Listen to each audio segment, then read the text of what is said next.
It's time now for County-Wide, a presentation of Yavapai Broadcasting News.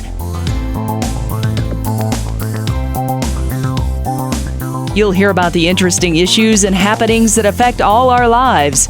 Here's today's County-Wide. Well, good day and welcome to the program. I'm Brad Miller, and we're happy to welcome via Zoom today Matt Halldorson is the director of the Yavapai County Cooperative Extension Office, and we're very happy to talk to Matt again. We chatted first with Matt when he was still somewhat new on the job a couple of years ago, and Matt, time flies. Here we are in 2025, and another big year is ahead. Good day to you. How you doing, sir? Hey, good morning, Brad. Thanks so much for having me. Absolutely. I want to talk about any number of things, and I got to tell you, I just kind of in prepping for the show yesterday, I looked at the Extension Office's website, and just a very quick browse, a quick glance on that landing page, and boom, boom, boom, just looking at the thumbnails, the different kind of offerings that come through the Extension Office that you and your team are in charge of. And I got to wonder if a lot of folks in our county are unaware or just don't know enough about the Extension Office and some of the offerings you do. I think a lot of us are going to think gardening and horticulture and that, and certainly that's there. But I was way impressed with the breadth of different kinds of programs and things that come through the Extension Office. Do you hear that from other folks? Are they kind of surprised pleasantly about what the Extension Office does? Yeah, always. You know, I met with last year. I met with the city of Prescott. I had those folks come down to our offices down here, and I was able to present to the city about everything that Cooperative Extension does. And I think that they, along with so many people in the county and frankly nationwide, have no idea about all the things that Cooperative Extension does. It often depends on what kind of user you are. So before I worked for Extension, I worked in agriculture. So I knew about the commercial agricultural projects that they did, but I didn't know anything about 4-H or the gardening program that we have. You know, we call it consumer horticulture. I really wasn't familiar with the master gardeners. I certainly didn't know about our family consumer health sciences program, which is a huge boon to any community that it's in. So yeah, there are always a myriad of programs that people are unaware of. People usually know about one or a few, maybe if you grew up in 4-H, but you may not even know that 4-H is part of Extension. Yeah. No, I didn't know that. That's terrific. I want to kind of peel some of these off and tell people a little bit about it. I know in the last 20 years now, maybe viticulture has really exploded in this part of Arizona and across the Southwest. I think it's not new, but really has taken off, certainly in the Verde Valley especially. I think a lot of folks today, the wine tastings and tours specifically aimed at the viticulture in this area. Is it just as simple as this area has the perfect climate and conditions to grow grapes? Why did this really kind of explode? Can you account for that? Well, you know, wine is just a really awesome product for Arizona. Now the Verde Valley does have a climate that is particularly good for growing grapes. Chino Valley might as well, you know, parts of Paulden, it's possible. A lot of wine grapes are grown down in southeastern Arizona, but wine grapes work so well because they are extremely low water use. They use a fraction of the water of most other crops, maybe any crops that I can think of that are grown not in a greenhouse, for example. And the wine industry pairs really well with one of the things that Arizona does best, and certainly has enhanced the Verde Valley, and that's tourism. Right. So, you know, I spent a lot of my life growing up in Arizona, and we used to go down to Cottonwood, and we would spend a lot of time on the Verde River, Clear Creek, Fossil, all those things. Cottonwood used to be a place where, you know, maybe we would get lunch or gas, but we wouldn't stop for very long. Cottonwood has become a destination, and I would say largely that's due to the wine industry. Right. So now a lot of folks come up from Phoenix to spend a lot of income in Cottonwood. It's done some really great things. You know, Arizona would tell you that their number one export is tourism. So between low water use, great climate, and a boon for tourism, wine grapes really work well. And do you see this as being sustainable? Is viticulture here to stay? I think so. Absolutely. We have not saturated the market yet.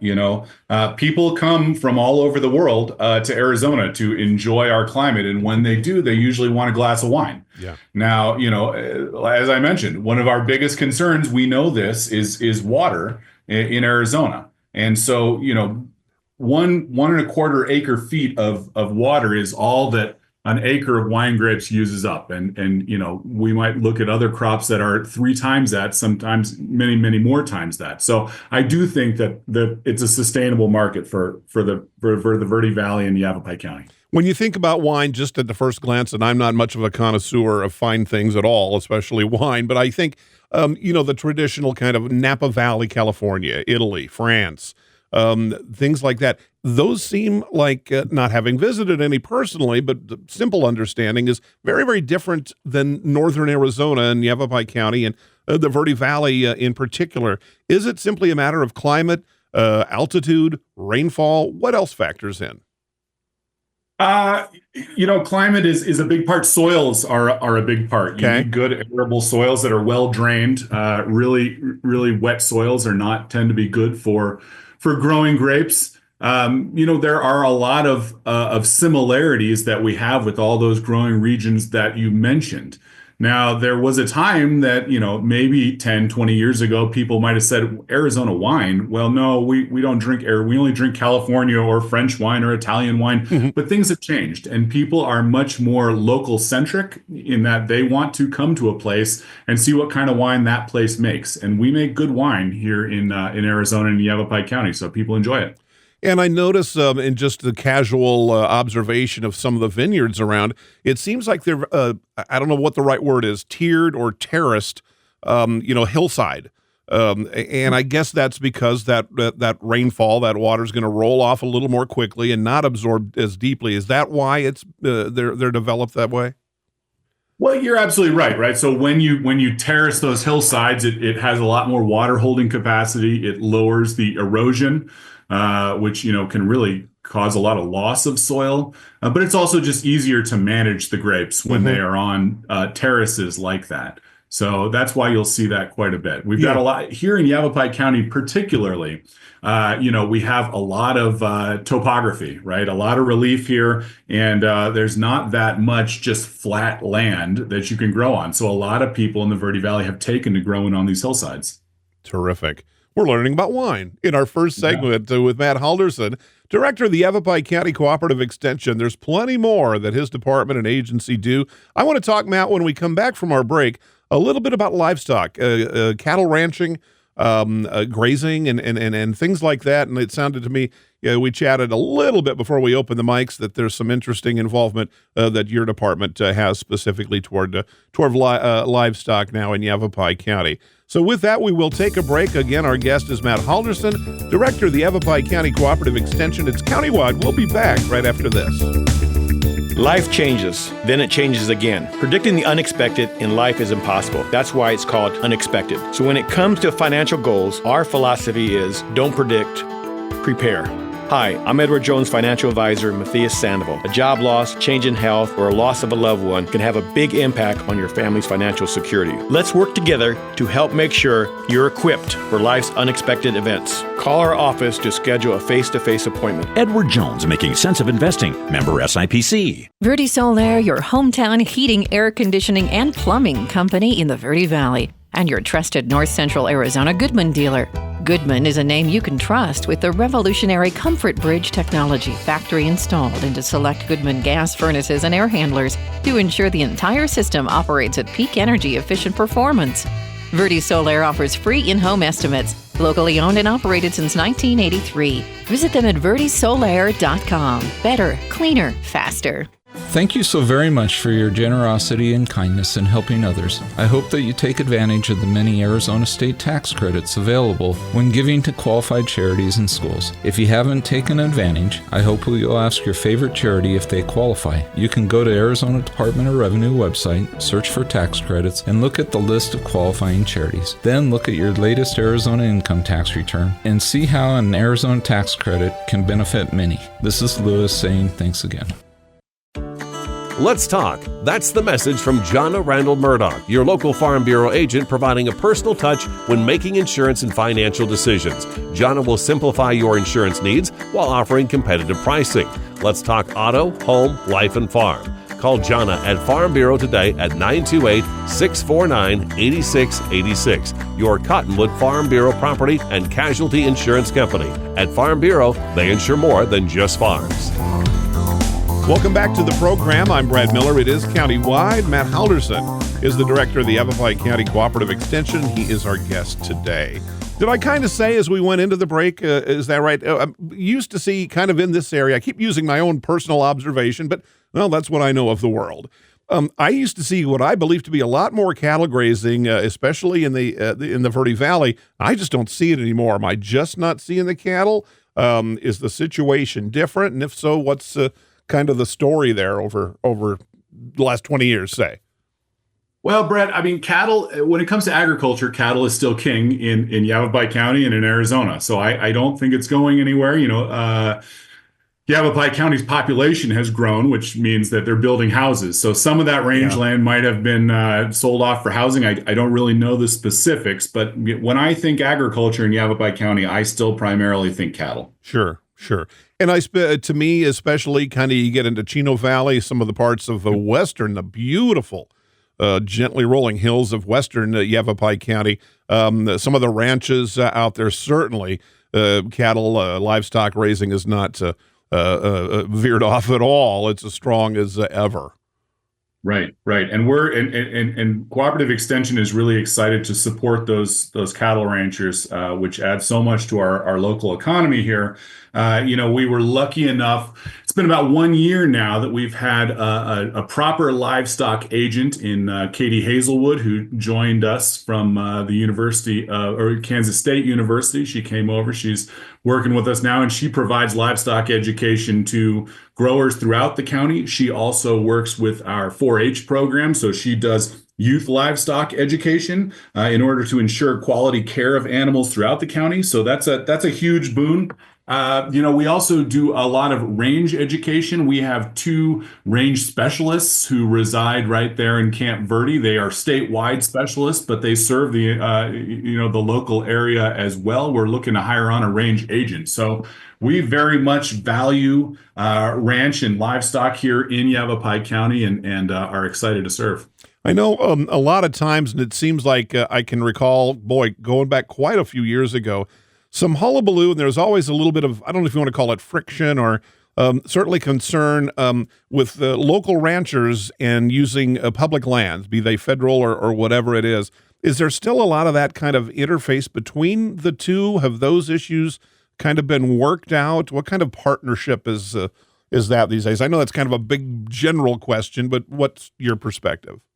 No, Brad, I'm actually so glad you asked about that. That is one of the programs we're so proud of here in Yavapai County, and actually throughout all of northern Arizona, is this 3-forest monitoring agreement that my colleague Andrew Brischke wrote a grant to fund. He's up in Mojave County. He's the director up there. And that is a project where he has brought on range technicians who then meet up with local land managers, i.e. the Forest Service, and local ranchers, and they go out and they monitor the range together so that everyone is looking at the same numbers and agrees that they're all looking at the same thing.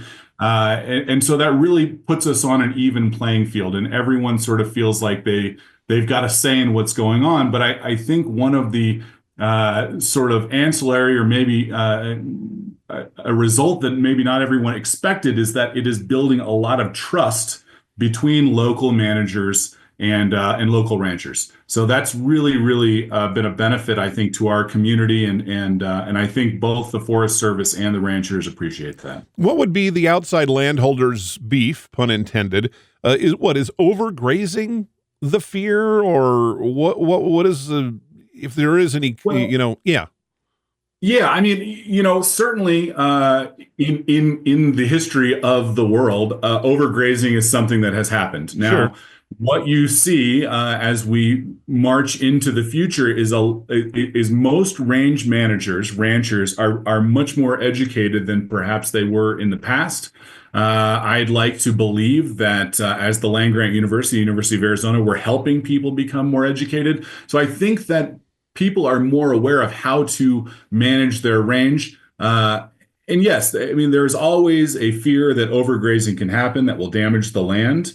But that's really been an opportunity for us to educate and to work with the Forest Service. The Forest Service, because we're talking about these ranchers are often permittees on public land. The Forest Service has a responsibility to make sure that they are doing it to their definition of responsible. Yeah. But we just have to make sure everyone's on the same page and everyone agrees with what is responsible land management. Yeah. It seems like there used to be a little more friction than these days. Certainly, people like yourself and those within that industry will know firsthand.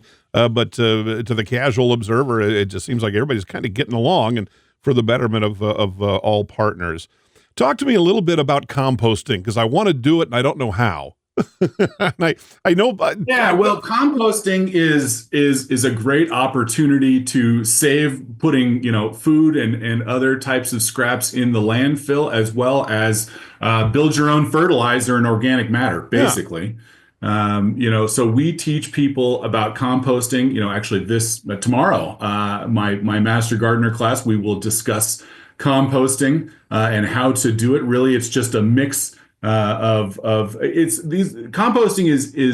is something that occurs in nature, and all we do is we help facilitate it by keeping the right temperatures, by making sure that it's a properly damp environment, sort of encouraging the right amount this sounds funny, but the right amount of carbon and nitrogen in your pile, so that the microorganisms that do their work can do that. And then once you have broken down those food scraps and raked leaves and all that, you have really great fertilizer that you can use for your garden. And it's great because it's usually a complete fertilizer, right? Because it came from things that were formerly alive. It has a lot more of those essential nutrients that we need, but it's also a slow release fertilizer. So you can put it there and it has sort of a slow release that doesn't tend to burn or harm plants. This would be a great opportunity, actually, for me to give a shout out to our neighbor here at the rodeo grounds. That's the Prescott Farmers Market Community Compost Project. My Master Gardener class last week, we paid them a visit, a little field trip right across the parking lot, and they're just doing incredible work with really taking compost to a pretty large scale and creating compost for the community. And my wife's kind of concern about this. We live in Clarkdale, one of those kind of small town, properties. Is it going to be smelly and messy? The dog's going to be in there and just all of these kinds of things. Does that work? Is it okay if you've got kind of neighbors close by, and can you kind of contain, the scale of your own little operation? I'm sure, but is it the kind of thing you can do if you live right in town and so on? Yeah, absolutely. I mean, for example, I compost at my house, but the community compost project, which is right next door, is pretty large scale, and they're right in the middle of a neighborhood here on Gail Gardner, and they don't bother anyone. They have techniques that make sure you don't bother anyone. As far as your animals go, you might want to keep it separated from the dogs. My dogs like to get into anything, and that's usually why. Although it's possible to compost meat, for example, there's nothing against the law about that. That's when you start to attract animals often and things like that. Right. Yeah. My dog would think that it's done specifically for her to root around in. All right, Matt, when we come back, I was going to ask you if there's anything about the extension office that folks might not understand or know about. And we've kind of talked about a number of those things that I think, generally speaking, some people may be unfamiliar with.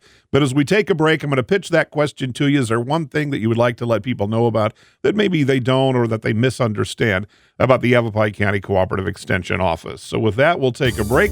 Our guest is Matt Halldorson, director of that office, and we'll be back to Countywide right after this. Life changes, then it changes again. Predicting the unexpected in life is impossible. That's why it's called unexpected. So when it comes to financial goals, our philosophy is don't predict, prepare.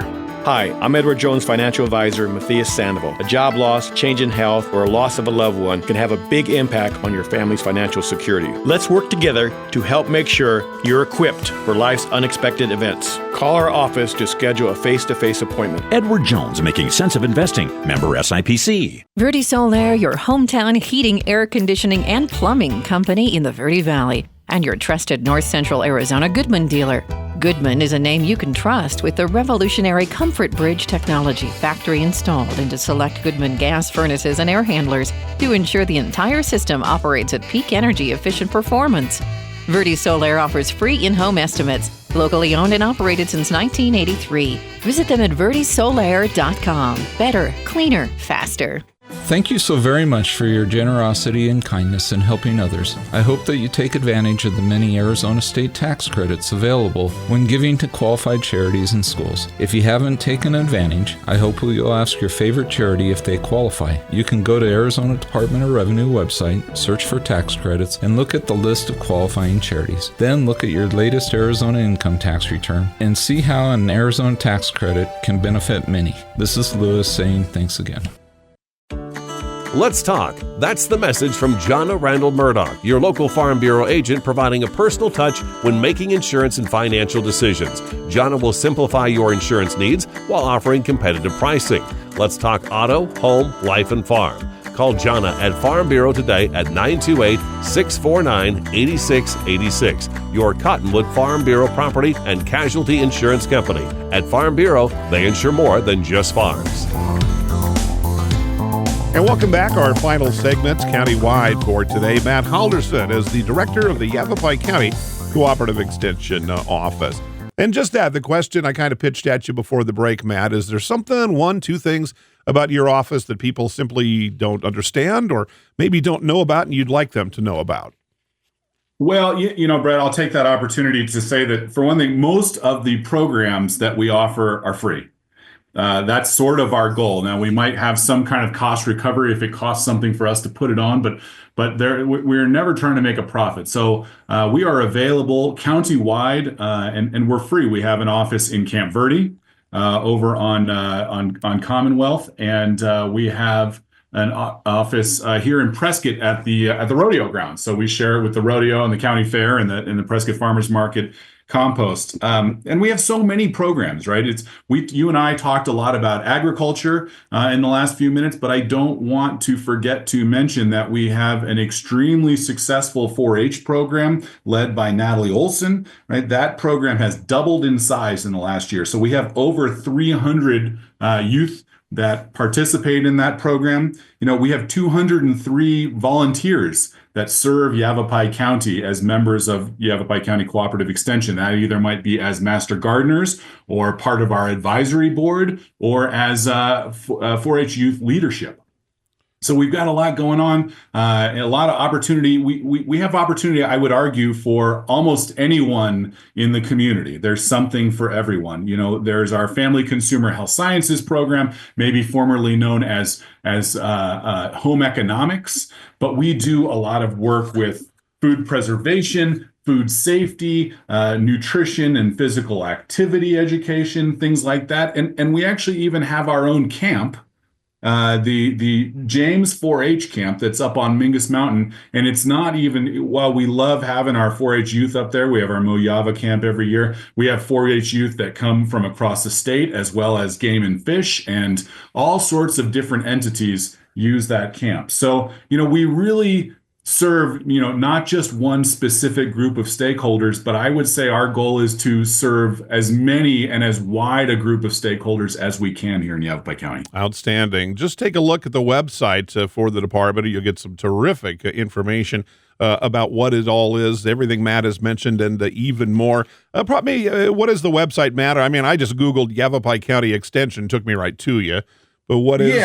You can get there that way. Absolutely. Our website is extension.arizona.edu/local-offices/Yavapai-county. Simple as that. But you can do it the easy way with Google, and I'm sure you'll find it as well. Took me right to it yesterday, Matt. Thank you so much for the work that you do. Terrific department, terrific programs. and we do appreciate it. It's countywide. I'm Brad Miller, and we'll see you next time.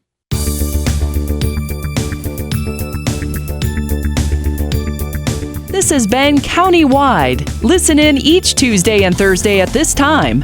If you have a topic or guest idea that you'd like to suggest, email us, news@myradioplace.com.